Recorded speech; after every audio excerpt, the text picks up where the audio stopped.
नमस्कार बच्चों, मैं विकास। स्वागत है आपका स्टडी मेरी जिद में। जैसा कि आपका हिंदी में टॉप 38 प्रश्नों की सीरीज चल रही है, उसी क्रम में आपका ये अगला वीडियो है जो आपकी उत्तर प्रदेश पुलिस कांस्टेबल भर्ती परीक्षा जो री एग्जाम होना है उसके लिए बहुत ही मोस्ट इंपॉर्टेंट क्लास होने वाली है। तो चलिए शुरुआत करते हैं। तो सबसे पहले हम देखते हैं आपका जो प्रश्न होगा, वो एक एक करके इन सभी प्रश्नों को हम देखेंगे। चलिए, प्रश्न है आपका कि उनके बिना तुम कुछ नहीं हो, वाक्य में संबोधन शब्द कौन सा है? इसमें कहा गया है इस वाक्य में, यानी उनके बिना तुम कुछ नहीं हो, इस वाक्य में आपको संबोधन शब्द चुनना है, कौन सा है? ऑप्शन ए है उनके, ऑप्शन बी है बिना, ऑप्शन सी है तुम, ऑप्शन डी है कुछ। तो यहां पर अगर मैं बात करूं संबोधन शब्द की, तो यहां आपका जो संबोधन शब्द है वो ऑप्शन वी, यानी बिना जो शब्द है वो कैसा है? संबोधन शब्द है। उनके बिना तुम कुछ नहीं, तो यहां पर आपका जो आंसर है ऑप्शन वी बिल्कुल सही हो जाएगा। आगे बढ़ेंगे और प्रश्न अगला देखेंगे। प्रश्न है कि मीरा जोर से हंसी, इस वाक्य में क्रिया का समुचित उदाहरण है, यानी जो क्रिया है वो कौन सी है? यहां पर अगर मैं बात करूं इस वाक्य में मीरा जोर से हंसी, वाक्य में क्रिया जो है वो हंसी जो शब्द है वो क्रिया है। और पूछा गया जो क्रिया है वो कैसी है? ऑप्शन ए अकर्मक है, ऑप्शन बी प्रेरणार्थक है, ऑप्शन सी द्विकर्मक है, ऑप्शन डी सकर्मक है। तो यहां पर अगर मैं बात करूं तो यहां पर आपका जो ऑप्शन ए है यानी अकर्मक, वो बिल्कुल सही हो जाएगा। यानी हंसना शब्द में कौन सी क्रिया है? तो हंसना शब्द में आपकी प्रेरणार्थक क्रिया है। ठीक है, सॉरी अकर्मक क्रिया है यहां पर, सॉरी अकर्मक क्रिया है। कौन सी है आपकी? यहां अकर्मक क्रिया हो जाएगी, प्रेरणार्थक नहीं होगी। ठीक है, अकर्मक और सकर्मक क्रियाएं क्या होती हैं? तो वे क्रियाएं जिनके साथ कर्म दिया होता है उन्हें हम सकर्मक क्रिया कहते हैं, और जिनके साथ कर्म नहीं दिया होता है उन्हें हम अकर्मक क्रिया कहते हैं। यानी जिनके साथ कर्म होगा उन्हें हम सकर्मक कहेंगे, और जिनके साथ कर्म नहीं होगा उन्हें हम सकर्मक क्रिया कहते हैं। ठीक है, चलिए आगे बढ़ते हैं और अगला प्रश्न देखेंगे। निम्नलिखित में से क्रिया विशेषण शब्द है। क्रिया विशेषण अब इसमें क्या है? ऑप्शन ए अंधेरा, ऑप्शन बी धीरे धीरे, ऑप्शन सी आपका चाल चलन, ऑप्शन डी सुंदर। तो किस शब्द में आपका क्रिया विशेषण है जो क्रिया की विशेषता बताता है? तो यहां पर आपका जो ऑप्शन वी है, यानी धीरे धीरे जो शब्द है वो कैसा है? तो यहां आपका ये क्रिया विशेषण शब्द है। यानी क्रिया की कोई कार्य हो रहा होगा, जैसे वर्षा धीरे धीरे हो रही है, या राम धीरे धीरे चल रहा है, चलना क्रिया हो रही है, लेकिन उसकी विशेषता क्या है? वो धीरे धीरे चल रहा है। तो यहां पर अगर मैं बात करूं क्रिया विशेषण की, तो धीरे धीरे जो शब्द है वो कैसा है? तो वो आपका क्रिया विशेषण शब्द है। ठीक है, आगे बढ़ेंगे, अगला प्रश्न देखेंगे। प्रश्न है निम्नलिखित में से कौन सा क्रिया विशेषण का भेद नहीं है? ऑप्शन ए स्थानवाचक, ऑप्शन बी परिमाणवाचक, ऑप्शन सी जातिवाचक, या ऑप्शन डी रीतिवाचक। तो किस शब्द में कौन सा जो शब्द है वो आपका क्रिया विशेषण का भेद नहीं होता है? तो यहां आपका ऑप्शन जो सी है, यानी जातिवाचक जो है वो कोई भी क्रिया विशेषण शब्द नहीं होता, यानी ऑप्शन जो सी है वो आपका बिल्कुल सही हो जाएगा। आगे बढ़ेंगे और प्रश्न अगला देखेंगे। प्रश्न है कि मोह शब्द कौन सा विशेषण है? यानी मोह शब्द में अगर विशेषण की बात की जाए तो पूछा गया है कौन सा विशेषण है? ऑप्शन ए परिमाणवाचक है, ऑप्शन बी सार्वनामिक विशेषण है, ऑप्शन सी गुणवाचक विशेषण है, ऑप्शन डी संख्यावाचक विशेषण है। तो मोह शब्द में आपका गुणवाचक विशेषण हो जाएगा, यानी ऑप्शन जो सी है वो बिल्कुल सही हो जाएगा। अब गुणवाचक विशेषण में क्या होता है? गुणवाचक में रूप, रंग, आकार, ठीक है, आकार आपका आ जाए, प्रकार आ जाए, ठीक है, भाव आ जाए, इन अगर इनकी विशेषता बताई जा रही है, रूप, रंग, आकार, प्रकार, भाव, गुण, दोष, इनकी अगर विशेषता बतलाई जा रही है तो वहां आपका गुणवाचक विशेषण होगा, यानी ऑप्शन जो सी है वो आपका बिल्कुल सही हो जाएगा। चलिए आगे बढ़ेंगे। प्रश्न अगला है, प्रश्न है कि वह स्वतः ही जान जाएगा मैं वह सर्वनाम है। यहां पर वह जो सर्वनाम है वो कैसा है? ऑप्शन ए पुरुषवाचक सर्वनाम, ऑप्शन बी निजवाचक सर्वनाम, ऑप्शन सी संबंधवाचक सर्वनाम, ऑप्शन डी निश्चयवाचक सर्वनाम। तो यहां पर वह शब्द कैसा? वह स्वतः ही जान जाएगा, खुद ही जान जाएगा। तो यहां पर आपका ऑप्शन जो वी है निजवाचक सर्वनाम वो बिल्कुल सही हो जाएगा। स्वयं, स्वतः, खुद, ये ऐसे शब्द कैसे होते हैं? तो वहां आपका निजवाचक सर्वनाम होता है। ठीक है, आगे बढ़ेंगे और अगला प्रश्न देखेंगे कि पापी में कौन सा विशेषण है? पापी शब्द में कौन सा विशेषण है? ऑप्शन ए संख्यावाचक विशेषण, ऑप्शन बी सार्वनामिक विशेषण, ऑप्शन सी गुणवाचक विशेषण या ऑप्शन डी परिमाणवाचक विशेषण। तो पापी शब्द में आपका कौन सा है? तो यहां पर आपका गुणवाचक विशेषण है। जैसे कि मैंने अभी बताया था कि रूप, रंग, आकार, प्रकार, गुण, दोष, अगर इनकी विशेषता बतलाई जा रही है तो वहां आपका गुणवाचक विशेषण होगा। तो यहां पर पापी जो शब्द है वो क्या है? दोष है, तो यहां गुणवाचक विशेषण है। आगे बढ़ते हैं। प्रश्न अगला है, प्रश्न है कि पुरुषवाचक सर्वनाम के कितने भेद होते हैं? Option A 3, option B 2, option C 4, option D 7। तो पुरुषवाचक जो सर्वनाम होते हैं वो आपके 3 प्रकार के होते हैं। नहीं, ऑप्शन जो ए है वो बिल्कुल सही हो जाएगा। कौन कौन से होते हैं आपके? उत्तम पुरुष हो जाएगा, ठीक है, मध्यम पुरुष हो जाएगा, और तीसरा होता है आपका अन्य पुरुष।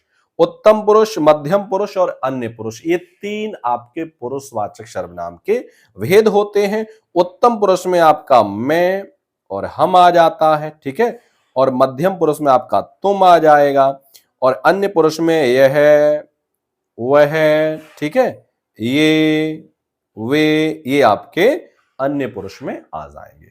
तो पुरुषवाचक अगर सर्वनाम की बात की जाए तो पुरुषवाचक जो सर्वनाम होते हैं वो आपके 3 प्रकार के होते हैं। ठीक है, आगे बढ़ेंगे। प्रश्न अगला है कि राज्यपाल शब्द में कौन सी संज्ञा है? ऑप्शन ए व्यक्तिवाचक, ऑप्शन बी जातिवाचक, ऑप्शन सी भाववाचक या ऑप्शन डी समूहवाचक।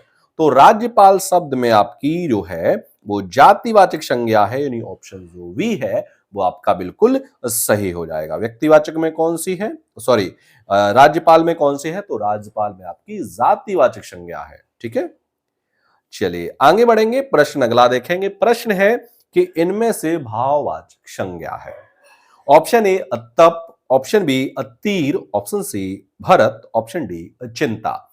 तो यहां पर अगर मैं भाववाचक संज्ञा की बात करूं तो चिंता शब्द में आपकी कौन सी संज्ञा है? तो चिंता शब्द में आपकी भाववाचक संज्ञा है। भाववाचक में क्या होता है? जिसे हम देख नहीं सकते, छू नहीं सकते, केवल महसूस किया जा सकता है, उसे हम भाववाचक संज्ञा कहते हैं। तो चिंता शब्द में भाववाचक संज्ञा है, यानी ऑप्शन जो डी है वो बिल्कुल सही हो जाएगा। आगे बढ़ेंगे, अगला प्रश्न देखेंगे। प्रश्न है निम्नलिखित में से कौन सा शब्द तत्सम है? ऑप्शन ए अग्र, ऑप्शन बी आग, ऑप्शन सी आज, ऑप्शन डी आंख। तो यहां पर अगर मैं बात करूं तत्सम शब्द की तो तत्सम शब्द जो है अग्र, यानी ऑप्शन जो ए है वो बिल्कुल सही हो जाएगा। अब तत्सम शब्द क्या होते हैं? तो संस्कृत भाषा के वे शब्द जिन्हें हम ज्यों का त्यों लिखते हैं तत्सम शब्द कहलाते हैं। ठीक है, तो तत्सम शब्द आपके यहां पर अगर मैं बात करूं तो ऑप्शन ए अग्र जो शब्द है वो तत्सम शब्द है। आगे बढ़ते हैं। प्रश्न अगला है, निम्न में से विदेशी शब्द कौन सा है? ऑप्शन ए उष्ट्र, ऑप्शन बी अमीर, ऑप्शन सी प्रिय, ऑप्शन डी भक्त। तो यहां पर अगर मैं विदेशी शब्द की बात करूं तो यहां पर अमीर जो शब्द है वो कैसा है? तो अमीर जो शब्द है वो आपका विदेशी है, यानी ऑप्शन जो वी है वो बिल्कुल सही हो जाएगा। चलिए आगे बढ़ते हैं, प्रश्न अगला देखेंगे। प्रश्न है कि निम्नलिखित में से कौन सा शब्द तत्सम नहीं, यानी तद्भव छाटना है? ऑप्शन ए आंख, ऑप्शन बी नयन, ऑप्शन सी नेत्र, ऑप्शन डी अद्रग। तो यहां पर अगर मैं बात करूं तद्भव शब्द की, यानी तत्सम नहीं है, तो यानी ऑप्शन जो ए है, यानी आंख जो शब्द है वो आपका तत्सम नहीं है। वो कैसा है? तो वो आपका तद्भव शब्द है। ठीक है, बाद बाकी आपके सभी शब्द नयन है, नेत्र है, द्रग है, ये सभी शब्द आपके तत्सम शब्द हैं। चलिए आगे बढ़ते हैं और अगला प्रश्न देखेंगे। प्रश्न है कि औपचारिक शब्द में कौन सा प्रत्यय है, यानी औपचारिक शब्द में प्रत्यय बताना है। ऑप्शन ए आ, ऑप्शन बी क, ऑप्शन सी इक, ऑप्शन डी ईक। तो औपचारिक जो शब्द में है आपका इक प्रत्यय है, यानी ऑप्शन जो सी है वो बिल्कुल सही हो जाएगा। औपचार यानी उपचार जो है वो मूल शब्द है और इक जो है उसमें प्रत्यय लगा हुआ है। आगे बढ़ते हैं। अगला प्रश्न है कि निम्नलिखित में से किस शब्द में नी प्रत्यय नहीं लगा हुआ है। ऑप्शन ए शेरनी, ऑप्शन बी मोरनी, ऑप्शन सी नौकरानी, ऑप्शन डी कुटनी। तो यहां अगर मैं बात करूं ऑप्शन सी यानी नौकरानी, तो नौकरानी में आपका आनी जो है वो प्रत्यय लगा हुआ है। नौकर का मूल शब्द है और उसमें आनी प्रत्यय जोड़ने से नौकरानी हुआ है, तो यहां पे आनी है ना कि नी है। तो नी जो है ऑप्शन ए बी और डी में लगा हुआ है, सी में नहीं है, तो यहां पर आपका ऑप्शन जो सी है वो बिल्कुल सही हो जाएगा। आगे बढ़ते हैं। प्रश्न अगला है कि अधिमानता में प्रयुक्त उपसर्ग है। अधिमानता में कौन सा है? ऑप्शन ए अ, ऑप्शन बी अध, ऑप्शन सी अधि, ऑप्शन डी ता।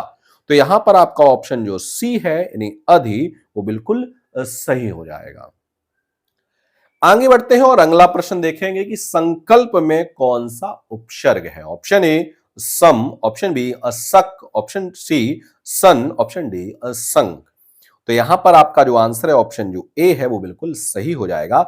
जब भी अनुस्वार दिया जाए तो अगर मैं देखूं तो यहां पर हलंत आ जाएगा। ठीक है, तो शम यहां पर आपका उपसर्ग दिया गया है। ठीक है, ऑप्शन ए बिल्कुल सही हो जाएगा। आगे बढ़ेंगे। प्रश्न अगला है कि पोधन अन किस स्वर संधि का उदाहरण है। ऑप्शन ए गुड़, ऑप्शन बी अयादि, ऑप्शन सी वृद्धि, ऑप्शन डी एयड़। तो पोधन अन यानी पवन, पोधन अन तो हो जाएगा आपका पवन। पवन में आपकी कौन सी संधि है? तो पवन में आपकी अयादि स्वर संधि है, यानी ऑप्शन जो वी है वो बिल्कुल आपका सही हो जाएगा। ठीक है, आगे बढ़ते हैं और अगला प्रश्न देखेंगे। प्रश्न है कि यथाविधि में कौन सा समास है। ऑप्शन ए कर्मधारय समास, ऑप्शन बी अव्ययी भाव समास, ऑप्शन सी द्विगु समास या ऑप्शन डी तत्पुरुष समास। तो अगर मैं यहां पर बात करूं यथाविधि, तो यथाविधि में आपका अव्ययी भाव समास हो जाएगा, यानी ऑप्शन जो वी है वो बिल्कुल सही हो जाएगा। अब अव्ययी भाव समास की पहचान क्या होती है? इस समास का जो पहला पद होता है, इस समास का पहला पद प्रधान होता है। ठीक है, जिस समास का पहला पद प्रधान हो, जिस समास का पहला पद उपसर्ग हो, तो वहां आपका अव्ययी भाव समास हो जाएगा। ठीक है, तो यहां पर यथाविधि में आपका अव्ययी भाव समास यानी ऑप्शन जो वी है वो बिल्कुल सही हो जाएगा। चलिए आगे बढ़ते हैं और अगला प्रश्न है कि गुरुदेव में कौन सा समास है। ऑप्शन ए अव्ययी भाव समास, ऑप्शन बी तत्पुरुष समास, ऑप्शन सी बहुब्रीहि समास, ऑप्शन डी कर्मधारय समास। तो गुरुदेव में आपका कौन सा समास हो जाएगा? तो गुरुदेव में आपका तत्पुरुष समास हो जाएगा, यानी ऑप्शन जो वी है वो बिल्कुल सही हो जाएगा। यानी देवों में गुरु या गुरुओं में देव, सॉरी अदेव, गुरुदेव, गुरुओं में अदेव जो है वो आपका बिल्कुल सही हो जाएगा, यानी ऑप्शन जो वी है वो बिल्कुल सही हो जाएगा। आगे बढ़ेंगे, अगला प्रश्न देखेंगे कि उल्लंघन में का संधि विच्छेद करना है कि उल्लंघन शब्द का इनमें से संधि विच्छेद कौन सा सही है। ऑप्शन ए उत्तधन लंघन, ऑप्शन बी उत्तधन लंघन, ऑप्शन डी उलधन लंघन, ऑप्शन डी उधन लंघन। तो यहां पर अगर मैं बात करूं सही संधि विच्छेद की, तो यहां पर आपका जो ऑप्शन वी है वो बिल्कुल सही हो जाएगा। क्यों? क्योंकि उत हलंत लगा हुआ है, यानी व्यंजन जो है वो शुद्ध व्यंजन है, और लंघन तो क्या हो जाएगा? उल्लंघन। उत्तधन लंघन तो हो जाएगा उल्लंघन, और संधि पूछी जाए तो यहां पर व्यंजन संधि है। ठीक है, चलिए आगे बढ़ते हैं और अगला प्रश्न देखेंगे। प्रश्न है निम्नलिखित शब्द में से स्वर संधि को पहचानिए, इसमें से किसमें स्वर संधि दी गई है। ऑप्शन ए विद्यालय, ऑप्शन बी सदगति, ऑप्शन डी दिग्दर्शन, ऑप्शन डी सज्जन। तो यहां पर अगर मैं बात करूं तो स्वर संधि की, तो ऑप्शन जो ए है यानी विद्यालय, तो यहां अगर मैं विच्छेद करूं तो विद्या धन आलय, विद्यालय, तो विद्यालय में संधि कौन सी हो जाएगी, तो विद्यालय में आपकी स्वर संधि हो जाएगी। आ और आ के मिलने से, यानी स्वर के बाद स्वर आए तो वहां स्वर संधि होती है। सदगति में सत धन गति, यहां पे व्यंजन संधि है। दिग्धन दर्शन दिग्दर्शन, दिग्धन दर्शन दिग्दर्शन व्यंजन संधि है। सतधंजन सज्जन, यहां पर भी व्यंजन संधि है। ठीक है, आगे बढ़ते हैं और अगला प्रश्न देखेंगे। प्रश्न है कि संधियां 3 प्रकार की होती हैं, निम्नलिखित में से कौन सी संधि का प्रकार नहीं है। ऑप्शन ए स्वर संधि, ऑप्शन बी व्यंजन संधि, ऑप्शन सी विसर्ग संधि, ऑप्शन डी अनुस्वार संधि। तो यहां पर ऑप्शन जो डी है वो बिल्कुल सही हो जाएगा, यानी अनुस्वार कोई भी संधि नहीं होती है। संधियां 3 ही प्रकार की होती हैं, स्वर संधि, व्यंजन संधि और विसर्ग संधि। यह प्रश्न अगला है कि निम्नलिखित में से स्त्रीलिंग शब्द कौन सा है। ऑप्शन ए दुख, ऑप्शन बी गरिमा, ऑप्शन सी लेख, ऑप्शन डी स्पर्श। तो यहां पर आपका जो ऑप्शन वी है गरिमा, वो बिल्कुल सही हो जाएगा। गरिमा जो शब्द है कैसा है, तो गरिमा शब्द आपका स्त्रीलिंग है, बाद बाकी आपके सभी पुल्लिंग शब्द हैं। ठीक है, तो ये थे आपके हिंदी के टॉप 38 मोस्ट इंपॉर्टेंट प्रश्न जो मैंने आपको इस वीडियो में करा दिए हैं। मिलते हैं हम आपको अगले वीडियो में नए प्रश्नों के साथ, तब तक के लिए नमस्कार।